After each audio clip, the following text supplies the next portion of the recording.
ছোট্ট হাতে লেখা ছোট্ট একটি চিঠি, আর তাতেই যেন রূপকথার মতো এক অভিজ্ঞতার মুখোমুখি ৮ বছর বয়সী এক শিশু, যার সহজ সরল কথার জাদু এখন ছুঁয়ে গেছে লাখো ফুটবল প্রেমীর হৃদয়।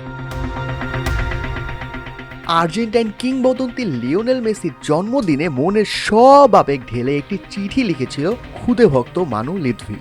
আর্জেন্টিনার ক্লাব আর্জেন্টিনোস জুনিয়র্সের হয়ে ফুটবল খেলা মানু চিঠিতে লিখেছিল, প্রিয় লিও, যখন তোমাকে খেলতে দেখি মনে হয় তুমি আর বল যেন এক হয়ে গেছো। এটা পুরোপুরি এক জাদুকরী ব্যাপার। মেসির খেলার চেয়েও তার হার না মানা মানসিকতা আর ব্যক্তিত্ব যে তাকে কতটা টানে সেটি চিঠিতে ফুটিয়ে তোলে এই খুদে ফুটবলার।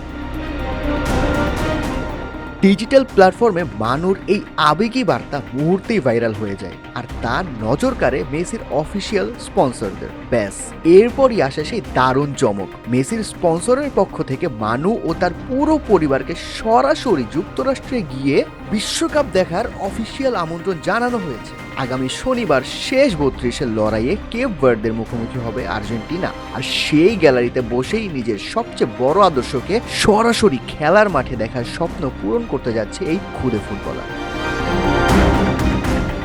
মানু মনে করে মেসি তার ফুটবলার হওয়ার লড়াইয়ের সবচেয়ে বড় অনুপ্রেরণা, কারণ মেসি প্রমাণ করেছেন স্বপ্ন যতই কঠিনই হোক না কেন তা সত্যি করা সম্ভব। লাখো ভক্তের ভিড়ে একটি শিশুর এমন অকৃত্রিম ভালোবাসার এই প্রাপ্তি দারুণ এক গল্প তৈরি করল।